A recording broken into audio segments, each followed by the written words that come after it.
صلى الله وعلى آله وصحبه أجمعين. رب اشرح لي صدري ويسر لي أمري واحلل عقدة من لساني يفقهوا قولي. അസ്സലാമു അലൈക്കും വറഹ്മത്തുള്ളാഹി. നമ്മൾ മനുഷ്യര് സാധാരണഗതിയിൽ ഏറ്റവും അധികം പേടിക്കുന്ന, അല്ലെങ്കിൽ നമ്മുടെ ജീവിതത്തിൽ പലതരം പേടികളുണ്ട്. അതിൽ വളരെ പ്രധാനപ്പെട്ട ഒരു പേടി എന്താന്ന് പറഞ്ഞാൽ നമ്മുടെ അഭിമാനം ക്ഷതപ്പെട്ടു പോകുമോ എന്നുള്ള, അഭിമാനത്തിന് എന്തെങ്കിലും പറ്റിപ്പോകുമോ എന്ന് നമ്മൾ പലപ്പോഴും പേടിക്കും. അതുപോലെ ഒരുപാട് പേടികൾ നമ്മുടെ മനസ്സിലുണ്ട്. ചില കാര്യങ്ങൾ എൻ്റെ കയ്യിൽ നിന്ന് പോകുമോ, ചില സ്ഥലങ്ങളിൽ നമ്മൾ തോറ്റു പോകുമോ, സ്ഥാനം പോകുമോ, കയ്യിലുള്ള സംഗതികൾ ഇല്ലാതായി പോകുമോ എന്നൊക്കെ തുടങ്ങി ഒരുപാട് കാര്യങ്ങൾ, പല കാര്യങ്ങളിൽ, എല്ലാ നല്ല കാര്യങ്ങളിലും, അത് നമ്മുടെ കയ്യിലുള്ളതാണെങ്കിലും നമ്മുടെ സ്വഭാവത്തിലുള്ളതാണ്, നമ്മുടെ വ്യക്തിത്വത്തിലുള്ളതാണെങ്കിലും ഒക്കെ തന്നെ അങ്ങനെയാണ്. തിർമിദി റിപ്പോർട്ട് ചെയ്യുന്ന ഒരു ഹദീസ് ഒന്ന് വായിക്കാം. അബീ ഹുറൈറ റളിയല്ലാഹു അൻഹു ഖാല അന്ന റസൂലുള്ളാഹി സ്വല്ലല്ലാഹു അലൈഹി വസല്ലം ഖാല മാ നഖസത് സദഖത്തുൻ മിൻ മാലി വമാ സാദ റജുലൻ ബിഅഫി ഇല്ലാ ഇസ്സ വമാ തവാളഅ അഹദുൻ ലില്ലാഹി ഇല്ലാ റഫഅഹുല്ലാഹ്. അതായത് ഇതിൽ പറയുന്നത്, അള്ളാഹുവിന്റെ നബി സല്ലല്ലാഹു അലൈഹി വസല്ലം പറയുകയാണ്, ഒരു ദാനവും സമ്പത്തിൽ കുറവ് വരുത്തുകയില്ല. വിട്ടുവീഴ്ച ചെയ്യുക വഴി അള്ളാഹു ഒരാളുടെ അന്തസ്സ് വർദ്ധിപ്പിക്കുക അല്ലാതെ ചെയ്യുന്നില്ല. അള്ളാഹുവിന്റെ മുന്നിൽ വിനയം കൊണ്ടവനെ അള്ളാഹു ഉയർത്താതിരിക്കുകയില്ല.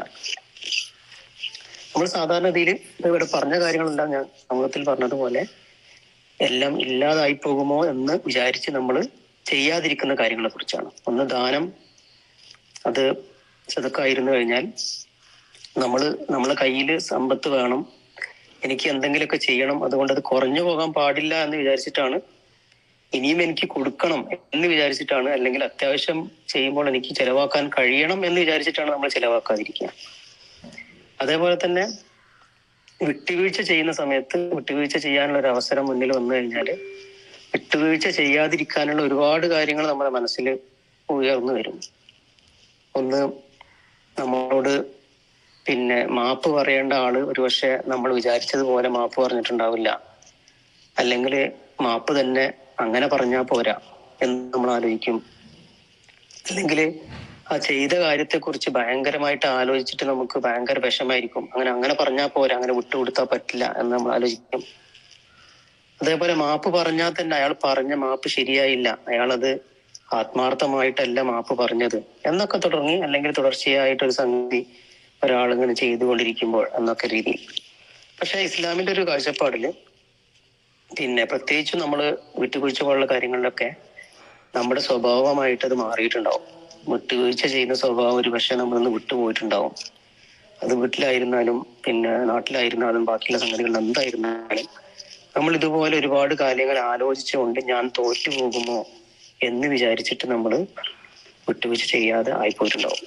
പക്ഷെ അള്ളാഹു ഇവിടെ പറയുന്നത്, നമ്മൾ എന്താണോ പോകുമെന്ന് വിചാരിക്കുന്നത് അതിന്റെ നേരെ ഓപ്പോസിറ്റാണ് അള്ളാഹു നമ്മളോട് പഠിപ്പിക്കുന്നത്. വിട്ടുവീഴ്ച ചെയ്തു കഴിഞ്ഞാൽ നിങ്ങളുടെ അന്തസ്സ് വർദ്ധിക്കും എന്നുള്ളതാണ്. നമുക്ക് അത് പ്രാക്ടിക്കലായിട്ട് ചെയ്യുന്ന ആളുകൾക്ക് മനസ്സിലാവും. വിട്ടുവീഴ്ച എന്ന് പറയുന്നത് അതുവഴി മറ്റുള്ള ആളുകളുടെ മനസ്സ് മാറ്റാൻ വളരെയധികം പര്യാപ്തമായ ഒരു സംഗതിയാണ്. അപ്പൊ അതുകൊണ്ട് അതുവഴി ആളുകൾക്കിടയിൽ വിട്ടുവീഴ്ച ചെയ്യുന്ന ആളുകൾക്ക് കൂടുതൽ ആളുകൾ വിശ്വസിക്കുകയും അതേപോലെ തന്നെ കൂടുതൽ ആളുകളെ സഹായത്തിന് വേണ്ടി അങ്ങനെയുള്ള ആളുകൾ അടുത്ത് വരുന്നതൊക്കെ നമുക്ക് കാണാൻ കഴിയും.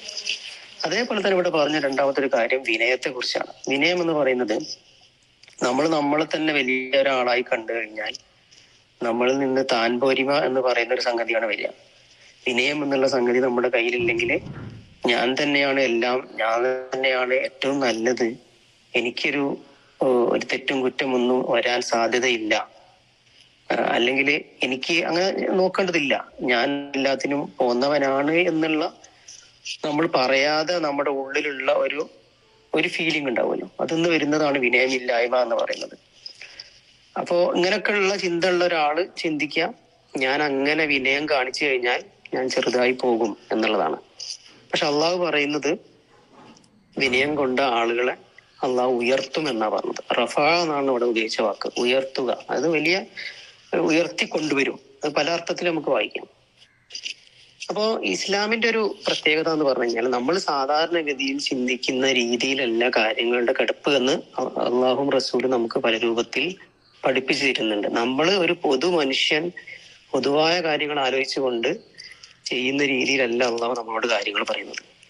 പലപ്പോഴും ഇപ്പോൾ പറഞ്ഞതുപോലെ ഓപ്പോസിറ്റ് ആണ് കാര്യങ്ങൾ. നമ്മൾ നല്ലതാണ് എന്ന് വിചാരിക്കുന്ന കാര്യം, അല്ലെങ്കിൽ ഇങ്ങനെ ആവണം, എനിക്ക് വലുതാവണം, എന്റെ കാര്യങ്ങൾ, എന്റെ സമ്പത്ത് വർദ്ധിക്കണം, എന്റെ അന്തസ് വർദ്ധിക്കണം എന്നൊക്കെ ആലോചിച്ചുകൊണ്ട് നമ്മൾ പിടിച്ചു വെക്കുന്ന സംഗതി നടക്കണമെന്നുണ്ടെങ്കിൽ നേരെ തിരിച്ചാണ് ചെയ്യേണ്ടത് എന്നുള്ളതാണ് ഇതെന്നൊക്കെ നമുക്ക് മനസ്സിലാക്കാൻ പറ്റുന്ന കാര്യം. നമ്മളെപ്പോഴും ഇതൊക്കെ ഈ പറയുന്ന കാര്യങ്ങളൊക്കെ ഒരുപാട് നമ്മൾ കേട്ടതായിരിക്കും. പക്ഷെ ഓരോ നിമിഷവും ഓരോ ദിവസവും പിന്നെ ഓരോ കാലഘട്ടത്തിൽ നമ്മളിങ്ങനെ മുന്നോട്ട് പോകുമ്പോൾ പല രൂപത്തിൽ പല സമയങ്ങളിലായി നമ്മളെ മുമ്പിൽ വന്നുകൊണ്ടിരിക്കുന്ന കാര്യങ്ങളാണത്. ചെറിയ ചെറിയ വിഷയങ്ങളായി നമ്മളെ മനസ്സിനോട് മല്ലിട്ട് ഇങ്ങനെ നിൽക്കുന്ന അവസ്ഥകളായിരിക്കും. അതിലൊക്കെ നമ്മൾ ശ്രദ്ധിക്കേണ്ട ഒരു കാര്യം, നമുക്ക് തോറ്റുപോയി എന്നും ചെറുതായി പോയി എന്നും കുറഞ്ഞു പോയി എന്നൊക്കെ തോന്നുന്ന കാര്യങ്ങൾ ശരിക്കും താൽക്കാലികമായ ഒരു തോന്നലാണെന്നുള്ളതാണ്. അപ്പൊ സമ്പത്തിന്റെ വിഷയത്തിൽ തന്നെ അള്ളാഹു പറഞ്ഞത് കുറഞ്ഞു പോവുകയില്ല എന്ന്. അപ്പൊ ഒരാളടുത്ത് ഒരു 100 രൂപ ഉണ്ടെങ്കിൽ ആ 100 രൂപ ഈ ഒരു 50 രൂപ അയാൾ സദക്കായിട്ട് കൊടുത്തു കഴിഞ്ഞാൽ അതിന്റെ അർത്ഥം ആ 100 എന്നുള്ളത് 100 മിനിമം 100 തന്നെ അള്ളാഹു തരും എന്നുള്ളതാണ്. കൂടുതൽ തരുമെന്നാണ് അള്ളാഹു പറഞ്ഞത്. കൂടുതൽ ആ 100ൽ 50 പോയാൽ ആ 50 റീഫിൽ ചെയ്യും എന്നുള്ളതാണ്. മിനിമം അത്രയെങ്കിലും നമുക്കൊരു ബോധ്യമാണല്ലോ. അപ്പൊ കുറച്ച് ആ ഒരു താൽക്കാലികമായി തോറ്റു പോകുന്നതും താൽക്കാലികം ഒരു ദിവസത്തേക്ക്, ഒരാഴ്ചയിലേക്ക്, അല്ലെങ്കിൽ കുറച്ച് സമയത്തേക്ക്, കുറച്ച് വർഷങ്ങളിലേക്ക് പോലും നമ്മളൊന്ന് തോറ്റുപോയാൽ, നമ്മളൊന്ന് ചെറുതായി പോയാൽ, നമ്മളെ കയ്യിൽ നിന്ന് കുറച്ച് കാര്യങ്ങൾ കുറഞ്ഞു പോയാൽ ഒന്നും സംഭവിക്കാനില്ല എന്നുള്ളത് നമ്മൾ മനസ്സിലാക്കാം. അതേപോലെ തന്നെ ശരിക്കും നമുക്ക് സ്വന്തം ഒരു വ്യക്തിപരമായിട്ടൊരു കൺട്രോൾ വരാനും നല്ലത് ഇടക്കൊക്കെ കുറഞ്ഞു പോകുന്നതാണ്. നമ്മളെ കയ്യിൽ നിന്ന് സമ്പത്ത് കുറച്ച് നല്ല കാര്യങ്ങളിലേക്ക് കൊടുത്തുകൊണ്ട് അത് കുറഞ്ഞിട്ട് രണ്ടാമത് കൂടി വരുമ്പോൾ ഓക്കെ നമുക്കത് മനസ്സിലാവും. അല്ലെങ്കിൽ കുറഞ്ഞതിന്റെ ചെറിയ ഒരു ബുദ്ധിമുട്ട് നമുക്ക് ഉണ്ടാവുകയാണെങ്കിൽ അത് ഫീൽ ചെയ്യുമ്പോൾ നമുക്ക് ആ ഒരു ബുദ്ധിമുട്ടിനൊരു ഒരു ഒരു ഒരു മാധുര്യം ഉണ്ടാവും. അങ്ങനെയാണ് നമുക്ക് മനസ്സിലാവുക നമ്മൾ ചെയ്തിട്ടുണ്ട് എന്നുള്ളത്. അതേപോലെ തന്നെ ഒരു പക്ഷെ നമ്മൾ വിട്ടുവീഴ്ച ചെയ്തു, നമ്മളെ ചിലപ്പോൾ അന്തസ്സോ അല്ലെങ്കിൽ നമ്മുടെ പിന്നെ പൊസിഷനൊക്കെ ചിലപ്പോൾ ഒന്ന് കുറഞ്ഞു പോയിട്ടുണ്ടാവും. കുറഞ്ഞു പോയ അള്ളാഹ് പറഞ്ഞത് കുറഞ്ഞു പോകില്ല എന്നാണ്. പക്ഷെ കുറഞ്ഞു പോയി എന്ന് നമുക്ക് താൽക്കാലികമായി തോന്നിയാൽ പോലും അത് നമുക്ക് നല്ലതാണ്. കാരണം നമുക്ക് അതുവഴി നമ്മുടെ അഹങ്കാരം, നമ്മുടെ താൻപോരിമ പോലുള്ള സംഗതികളൊക്കെ നിന്ന് വിട്ടു നിൽക്കാനൊക്കെ അത് സഹായകമാകും. ഇതൊരു എക്സസൈസ് ആണ്. നിരന്തരം നമ്മൾ ചെയ്തുകൊണ്ടിരിക്കേണ്ട ഒരു കാര്യമാണ്. ആരും വന്ന് നമ്മുടെ മനസ്സിനുള്ളിലേക്ക് ചൂഴ്ന്നു നോക്കിക്കൊണ്ട് ഇതൊന്നും ചോദിക്കാൻ പോകുന്നില്ല. അള്ളാഹുനും നമുക്കും മാത്രം അറിയുന്ന കാര്യങ്ങളാണ്. ഇതിലൊക്കെ ഒരു നല്ല ഒരു നിലപാട് നമ്മുടെ ജീവിതത്തിൽ, നമ്മുടെ വ്യക്തിപരമായ ജീവിതത്തിൽ ഉണ്ടാവുക. അള്ളാഹു നമ്മെ സഹായിക്കട്ടെ. കുറഞ്ഞു പോകുന്നതും പിന്നെ കയ്യിൽ നിന്ന് പോകുന്നതും ചെറുതായി പോകുന്നതൊക്കെ കുറച്ച് സമയത്തെങ്കിലും നല്ലതാണ് എന്നുള്ള ഒരു ബോധ്യത്തോടു കൂടി നമ്മൾ ജീവിക്കുക. അള്ളാഹു നമ്മെ സഹായിക്കട്ടെ. റബ്ബന വലന്നാ അൻഫുസനാ വഇൻ ലം തഗ്ഫിർ ലനാ വതർഹംനാ ലനകൂനന്ന മിനൽ ഖാസിരീൻ. റബ്ബനാ ആതിനാ ഫിദ് ദുനിയാ ഹസനത വഫിൽ ആഖിറതി ഹസനത വഖിനാ അദാബന്നാർ. അസ്സലാമു അലൈക്കും.